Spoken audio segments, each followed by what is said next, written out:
Did you know that a simple 10mm piece ruined one of McLaren's best weekends and completely changed the Formula One World Championship? The 2025 Las Vegas Grand Prix, one of the most anticipated events on the calendar, went from being a night of glory for McLaren to an unprecedented sporting nightmare. Everything seemed to be aligned for the British team to celebrate a double podium, consolidating its lead in the Constructors' Championship. Lando Norris had crossed the finish line in second place with an impeccable performance, while Piastri secured a solid fourth place after an intense tactical battle in the last part of the race. But what no one expected was that, minutes after the checkered flag, chaos would break out in the paddock. The lights had barely gone out on the most extravagant street circuit of the year when the FIA technical inspectors burst into the McLaren box. What seemed like a routine procedure quickly turned into a technical emergency operation. The technical delegates, led by Joe Bauer, focused on a very specific area of the car: the famous skid blocks, protection plates located under the chassis, vital for controlling that the cars do not roll too close to the ground. This rule is not a simple formalism. It is one of the most important technical barriers to avoid covert aerodynamic traps. Tension grew alarmingly when McLaren attempted to limit the outside visibility of the garage by placing screens, a move considered illegal in that context, which further set off alarms among the stewards. At that moment, the entire paddock began to murmur. Something serious was happening. The official measurements showed a devastating result. Both cars were below the regulatory minimum of 9mm thick in the rear skids. This meant a direct violation of Article 3.5.9 of the Formula One technical regulations. There was no room for appeals or interpretations. It was an objective, clear infraction with automatic consequences: disqualification of both pilots. The news fell like a bomb. McLaren's engineers and mechanics were shocked, while managers tried to manage the media impact that was already going viral on networks and specialized media. The celebration stopped dead, the trophies were returned, and the race classification was completely changed. George Russell, who had crossed the finish line in fifth place, was automatically promoted to the podium. Other drivers gained unexpected positions. The championship, which seemed to lean more and more towards Woking, took a dramatic turn. Beyond the result on the track, this disqualification touched something deeper: the technical credibility of one of the most consistent teams of the current era. McLaren had just won the Constructors' title in 2024 and started 2025 as the undisputed leader, with a revolutionary car, a young and competitive driver duo, and a technical direction headed by Andrea Stella that seemed impeccable. And yet, all that prestige was called into question by an infraction that, in the words of many experts, is so basic that it seems impossible to commit at that level. Formula One, with its surgical precision and strict regulations, is unforgiving. And what happened in Las Vegas was a brutal reminder that, even at the pinnacle of motorsport, 1mm can mean the difference between glory and disaster. McLaren's technical tragedy in Las Vegas was not the product of bad luck or a specific error. It was a perfect storm built over days, decisions and circumstances that, combined, revealed one of the most unexpected fragility of a team that until then had seemed untouchable. What happened under the cars of Norris and Piastri can not only be explained by the physical wear of a part, but by a whole chain of strategic choices that ignored or minimized a critical risk: the contact of the car with the ground. To understand it, you have to go to the heart of modern aerodynamics in Formula One. Since the 2022 regulations reintroduced ground effect as the axis of performance, control over the height of the car has been one of the most sensitive and exploited elements by engineers. Lowering the car as much as possible allows for greater aerodynamic suction to be generated that glues the car to the ground without the need for large spoilers. This advantage translates directly into lap times. But the regulations impose a physical barrier: the famous skid blocks or skates, which wear out when rubbing against the asphalt. If these skates, especially the rear ones, were more than allowed, the FIA interprets it as an intentional violation of minimum height.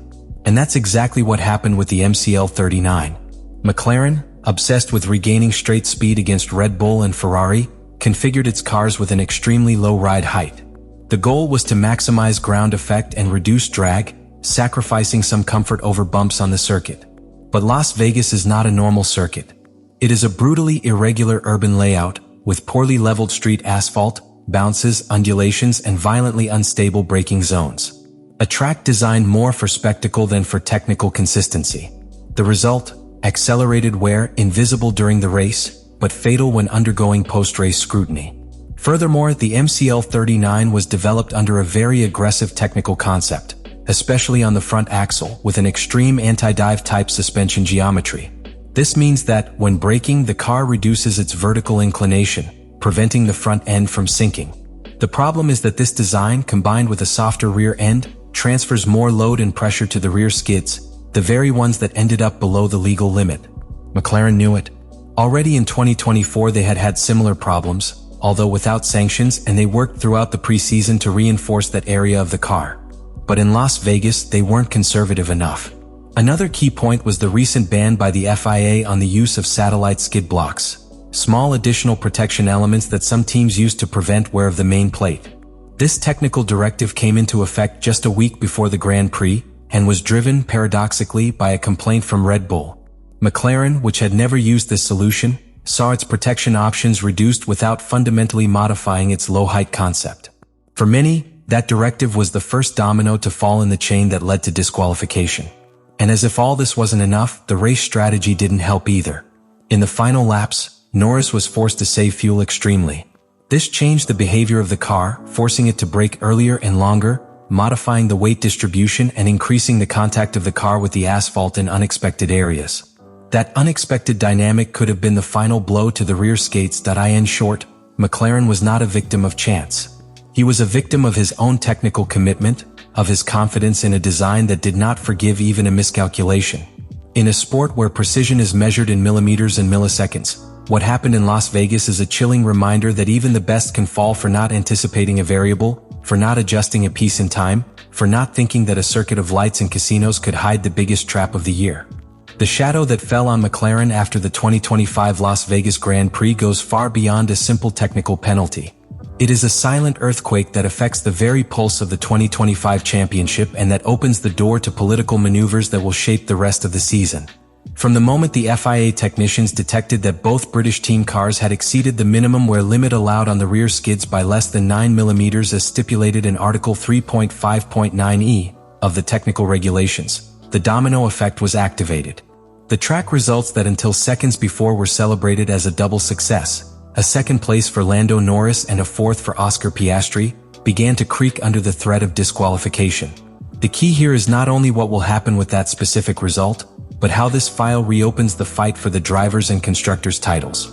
In simple terms, if McLaren loses the points scored in Las Vegas, then the championship landscape changes.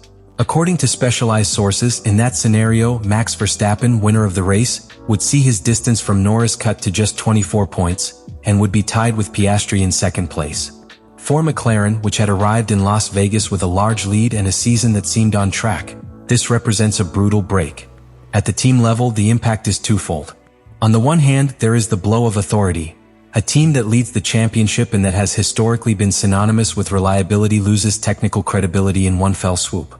Rivals not only observe the results but also the cracks in the strategy, in the interpretation of the rules, in risk management.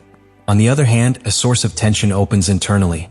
Questions that could previously be considered secondary: how many skates were worn out? What was the safety margin? Now they acquire a critical dimension. Was it a calculated margin that failed? Is it assumed that the team knew about it and let it go? Or was it simply a serious tactical lapse? And we cannot ignore the political part of the paddock. In a championship where every tenth matters and every regulation can be reinterpreted, other teams are watching closely. The fact that McLaren was at the technical limit that weekend sends a clear message. In modern Formula One, the regulations are not just a set of rules, they are a battlefield. Builders have to balance innovation, performance, and regulatory risk. Any crack can be exploited. The stewards, the FIA technicians, and the rivals are all attentive to the slightest failure. The possibility of McLaren losing points from the podium in Las Vegas also opens up a strategic question. How is the team going to react in the two remaining Grands Prix of the season? With the lead reduced, with the pressure back on the chasers, McLaren will have to rethink its technical and racing approach. It's no longer just about winning. Now it will not fail. In this scenario, slight errors become capital. And now we want to open the debate with you. Do you think the FIA was fair in disqualifying Norris and Piastri? Or do you think that, given the circumstances of the circuit, they deserved a more proportional sanction? To what extent should teams take risks with their technical setup in search of absolute performance? And you, how would you have managed the race from the wall if you were Andrea Stella? Leave it in the comments what you think about all this.